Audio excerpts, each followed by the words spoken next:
Hello friends, कैसे हैं आप लोग। Welcome back TET CTET. मित्रों, आज मैं बहुत ही महत्वपूर्ण प्रश्नों का संकलन टेट सी टेट में लाया हूं। इसी प्रकार के प्रश्न आप लोगों को परीक्षा हाल में देखने को मिलेंगे, इसलिए आप लोग वीडियो के अंत तक बने रहिएगा। मैं रमेश चतुर्वेदी।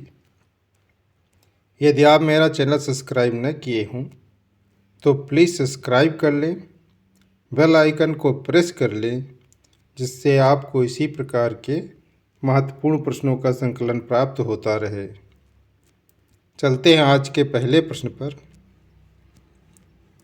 आज का पहला प्रश्न है, जनजातीय लोगों के इतिहास के पुनर्निर्माण में निम्न में से कौन कथन गलत है। ऑप्शन है, अधिकांश जनजातीय समूहों ने लिखित दस्तावेज रखा है। जनजातीय लोगों ने समृद्ध रीति रिवाजों और मौखिक परंपराओं का संरक्षण किया है। जनजातीय समाज अपनी विविध किस्म की ज़रूरतों के लिए एक दूसरे पर निर्भर रहा है। समकालीन इतिहास और मुसाफिरों ने जनजातियों के बारे में बहुत कम जानकारी दी है। तो इसका ऑप्शन सही होगा नंबर ए, अधिकांश जनजातीय समूहों ने लिखित दस्तावेज रखा है। तो यह कथन गलत है, बाकी अन्य कथन सही है। जनजातीय लोगों के इतिहास निर्माण के लिए कोई ठोस दस्तावेज प्राप्त नहीं होते हैं, क्योंकि कुछ अपवादों को छोड़ दें तो जनजातीय लोग भी लिखित दस्तावेज नहीं रखते थे, और न ही समकालीन इतिहासकारों और मुसाफिरों ने जनजातियों के बारे में बहुत कुछ लिखा है। लेकिन समृद्ध रीति रिवाजों और वाचिक या मौखिक परंपराओं का वे संरक्षण करते थे तथा अपनी विविध किस्म की ज़रूरतों के लिए एक दूसरे पर निर्भर रहते थे। ये परंपराएं और रीति रिवाज हर नई पीढ़ी को विरासत में मिलती थी। आज के इतिहासकार जनजातियों का इतिहास लिखने के लिए इन वाचिक परंपराओं का इस्तेमाल करने लगे हैं। चलते हैं अगले प्रश्न पर। अगला प्रश्न है, 1857 के विद्रोह के बाद अंग्रेजों ने किस प्रकार भारत पर अपने नियंत्रण को समेकित किया।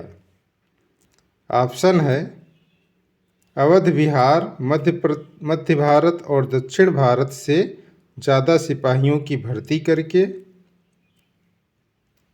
भूमिहीनों तथा किसानों की रक्षा के लिए नीतियां बनाकर, तुष्टीकरण तथा संपत्ति अधिकारों की सुरक्षा करके, या इंडिया कंपनी के सारे अधिकार ब्रिटिश साम्राज्य के हाथ में सौंपकर, ताकि भारतीय मामलों को ज़्यादा बेहतर ढंग से संभाला जा सके। तो इसका ऑप्शन सही होगा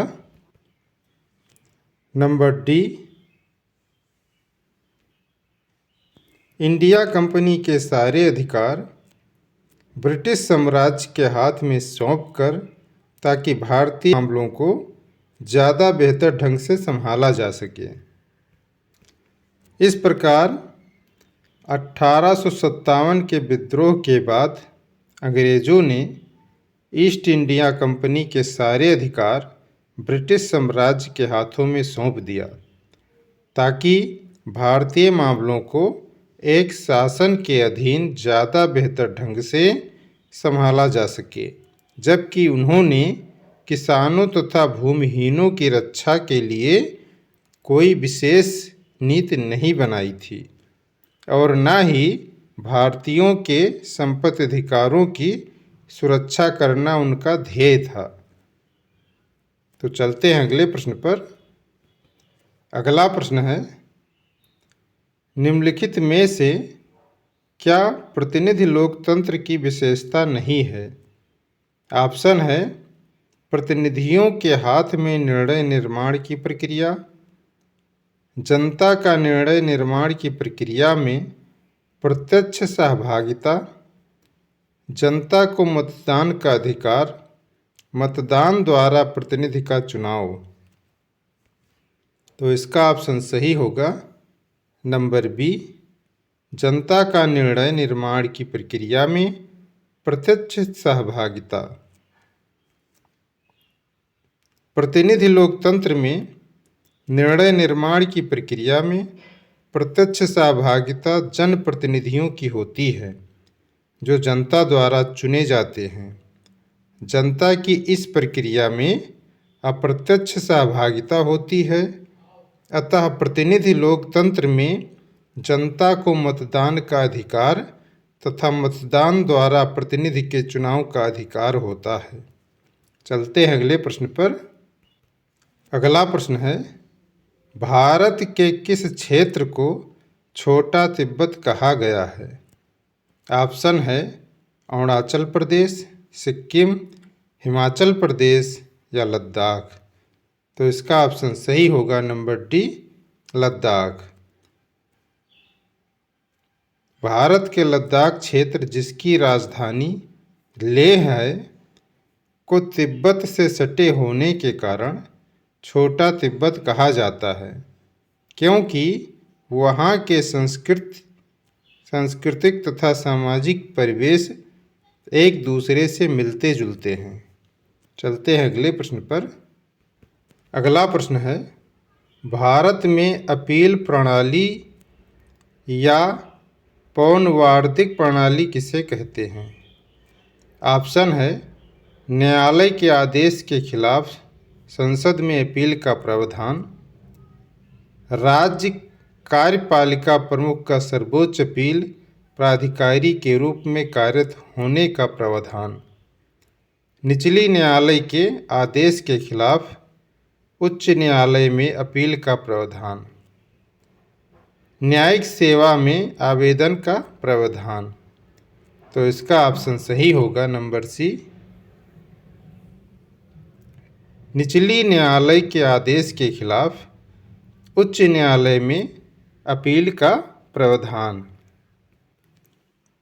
अपील शब्द का अर्थ है किसी मामले को किसी निचली अदालत के ऊपर की किसी अदालत में इस नज़रिए के साथ ले जाना कि सुनाया गया फैसला माने जाने योग्य है या नहीं। अपील प्रणाली या पौनवार्दिक प्रणाली किसी निचली न्यायालय के फैसले को उच्च न्यायालय द्वारा न्यायिक जांच किए जाने का आवेदन होता है। चलते हैं अगले प्रश्न पर। अगला प्रश्न है, निम्नलिखित में से कौन सा प्रायद्वीपीय पठार का लक्षण नहीं है? ऑप्शन है इसके उत्तर पश्चिम में अरावली श्रृंखला स्थित है, यहाँ कोयला एवं लौह अयस्क जैसे खनिजों की प्रचुरता है। इस पठार पर पश्चिम की ओर बहने वाली महानदी और कृष्णा नदी मौजूद है। यह उत्तरी मैदानों के दक्षिण में स्थित है। इसका ऑप्शन सही होगा नंबर सी, पश्चिम की ओर बहने वाली महानदी और कृष्णा नदियाँ इस पठार पर मौजूद हैं। प्रायद्वीपीय पठार के लक्षण निम्नलिखित हैं। यहाँ गंगा तथा यमुना के उत्तरी मैदानों के दक्षिण में स्थित है। इसके उत्तर पश्चिम में अरावली श्रृंखला स्थित है। पश्चिमी घाट इसकी पश्चिमी सीमा तथा पूर्वी घाट पूर्वी सीमा का निर्धारण करती है। इस पठार की अधिकांश नदियाँ जैसे कृष्णा, महानदी, गोदावरी, कावेरी आदि का उद्गम पश्चिमी घाट से होता है तथा ये पूर्व की ओर बहने वाली नदियां हैं। चलते हैं अगले प्रश्न पर। अगला प्रश्न है, निम्नलिखित में से कौन सा कथन अफ्रीका के बारे में सही है? ऑप्शन है, यही एक ऐसा प्रायद्वीप है जिससे होकर कर्क, विषुवत तथा मकर रेखाएं गुजरती हैं।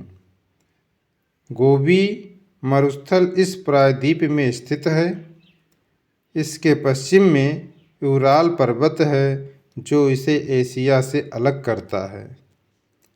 अफ्रीका का बहुत बड़ा भाग दक्षिणी गोलार्ध में स्थित है। तो इसका ऑप्शन सही होगा नंबर ए। यही एक ऐसा महाद्वीप है जिससे होकर कर्क, विषुवत तथा मकर रेखाएं गुजरती हैं। अफ्रीका एकमात्र ऐसा महाद्वीप है जिससे होकर कर्क, विषुवत तथा मकर रेखाएं गुजरती हैं। अफ्रीका में सहारा मरुस्थल स्थित है जो विश्व का विशालतम गर्म मरुस्थल है, जबकि गोबी मरुस्थल एशिया महाद्वीप में स्थित है तथा यूराल पर्वत एशिया तथा यूरोप को अलग करता है। चलते हैं अगले प्रश्न पर। अगला प्रश्न है, भारत के दक्षिणी भागों विशेषकर तमिलनाडु और आंध्र प्रदेश में शरद ऋतु में वर्षा होती है क्योंकि पवन अरब सागर से बंगाल की खाड़ी की ओर बहती है। पवन बंगाल की खाड़ी से अरब सागर की तरफ बहती है। पवन स्थल भागों से लौटकर अरब सागर की ओर बहती है। पवन स्थल भागों से लौटकर बंगाल के खाड़ी की ओर बहती है। तो इसका ऑप्शन सही होगा नंबर डी। पवन स्थल भागों से लौटकर बंगाल की खाड़ी की ओर बहती है। भारत के दक्षिणी भागों विशेषकर तमिलनाडु और आंध्र प्रदेश में शरद ऋतु में वर्षा होती है क्योंकि पवनें स्थल भागों से लौटकर बंगाल की खाड़ी की ओर बहती हैं। यह मानसून के लौटने का समय होता है। दूसरी ओर दक्षिण पश्चिम मानसून या वर्षा ऋतु में मानसूनी पवनें बंगाल की खाड़ी तथा अरब सागर से स्थल की ओर बहती हैं। चलते हैं अगले प्रश्न पर। अगला प्रश्न है, निम्नलिखित में से कौन भ्रंशोत्स पर्वत है? ऑप्शन है, अपलेशियन पर्वत, यूराल पर्वत, वासजेस पर्वत या हिमालय पर्वत। तो इसका ऑप्शन सही होगा नंबर सी, वासजेस पर्वत। भ्रंशोत्स पर्वत तथा ब्लॉक पर्वत का निर्माण पृथ्वी के ऊपरी सतहों में भ्रंशन के द्वारा भूभाग के ऊपर उठने अथवा बहुत बड़े भाग के टूटकर ऊर्ध्वाधर रूप से विस्थापित होने से होता है। ऊपर उठे खंड को उत्खंड यानी हास्ट तथा नीचे धंसे खंडों को द्रोणिका भ्रंश यानी ग्रावेन कहा जाता है। जैसे यूरोप की राइन घाटी तथा वासजेस पर्वत इसके उदाहरण हैं। चलते हैं अगले प्रश्न पर। अगला प्रश्न है, कथन ये है, पृथ्वी से हमें चंद्रमा का केवल एक ही भाग दिखाई पड़ता है। कथन बी है, चंद्रमा पृथ्वी का एक चक्कर लगभग 27 दिनों में पूरा करता है और लगभग इतने ही समय में वह अपने अक्ष पर एक चक्कर भी पूरा करता है। तो नीचे दिए गए विकल्पों में से सही विकल्प का चयन करना है। विकल्प है ए, बी, सी और डी। तो इसका ऑप्शन सही होगा नंबर डी। अर्थात ये और बी दोनों सही हैं और बी जो है वो सही व्याख्या है ये की। उपयुक्त प्रश्न में कथन ए और बी दोनों सही हैं तथा कथन बी कथन ए की सही व्याख्या भी है, क्योंकि चंद्रमा की घूर्णन तथा परिक्रमण काल दोनों ही लगभग बराबर होता है। अर्थात चंद्रमा पृथ्वी का एक चक्कर तथा अपने अक्ष पर भी एक चक्कर लगभग 27 दिनों में पूरा करता है।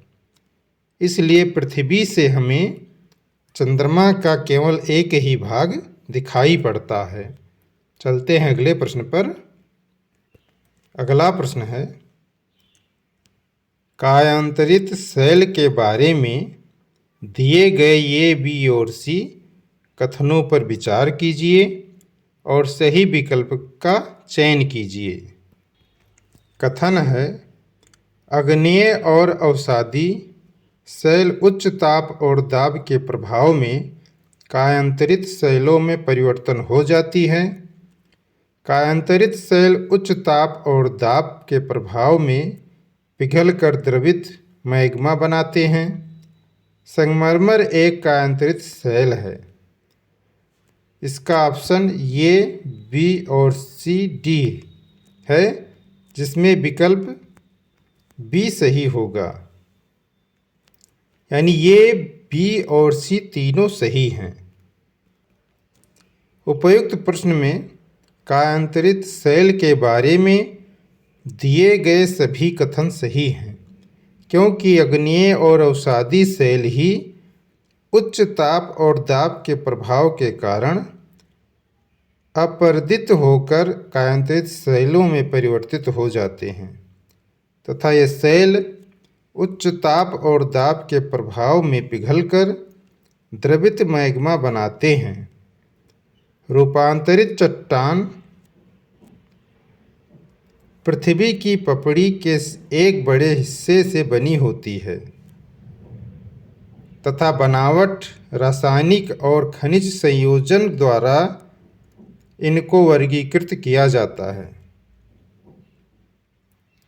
कायांतरित शैल का एक अच्छा उदाहरण संगमरमर है, जो चूना पत्थर के रिक्रिस्टलाइजेशन के बाद उत्पन्न होती है। चलते हैं अगले प्रश्न पर। अगला प्रश्न है, अंतरिक्ष से प्रवेश करने वाले उल्कापिंड वायुमंडल के किस परत में आने पर जल जाते हैं? ऑप्शन है वायुमंडल, बहिर्मंडल, समताप मंडल या मध्यमंडल। तो इसका ऑप्शन सही होगा नंबर डी, मध्यमंडल। मध्यमंडल वायुमंडल की तीसरी परत है, जो समताप मंडल सीमा के ऊपर स्थित है। इसकी ऊंचाई लगभग 80 किलोमीटर तक है। अंतरिक्ष से प्रवेश करने वाले उल्कापिंड इसी परत में आने पर जल जाते हैं। चलते हैं अगले प्रश्न पर। अगला प्रश्न है, ऋतु प्रवास जुड़ा हुआ है घरों की पास बसावट से, एक छोटे घर के पौधे रखने का कृत्रिम अहाता से, ऐसे स्थान जहां बस्तियां विकसित होती हैं, या लोगों के आवागमन से। तो इसका ऑप्शन सही होगा नंबर डी, लोगों के आवागमन से।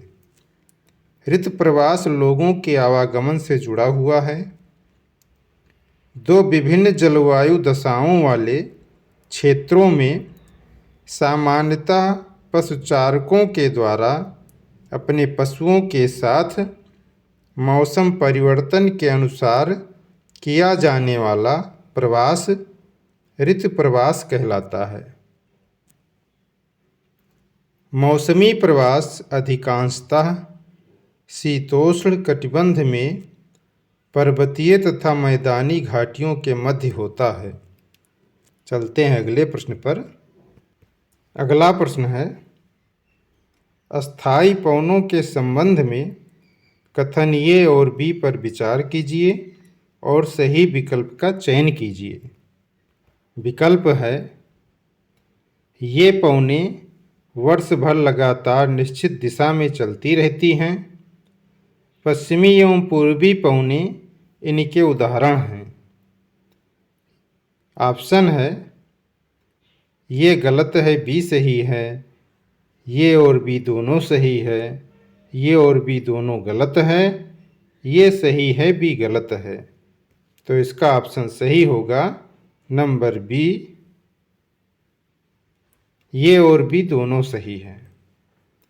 अस्थाई पौने या भूमंडलीय पौने वर्ष भर लगातार निश्चित दिशा में चलती रहती हैं तथा पश्चिमी पौने एवं पूर्वी पौने इसके उदाहरण हैं।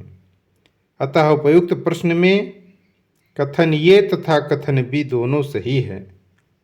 चलते हैं अगले प्रश्न पर। अगला प्रश्न है ब्राज़ील के कंपोस और वेनेजुएला के लानोस उदाहरण हैं।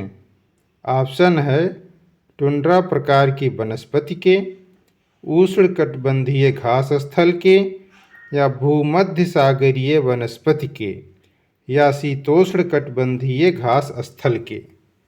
तो इसका ऑप्शन सही होगा नंबर बी, उष्णकटिबंधीय घास स्थल के। उष्णकटिबंधीय घास का मैदान उष्णकटिबंधीय वर्षा वनों और मरुस्थलीय बोयोम के बीच पाया जाता है। इस प्रकार के घास के मैदान में घास के अधिकांश कहीं कहीं झाड़ियाँ और कुछ पेड़ भी पाए जाते हैं।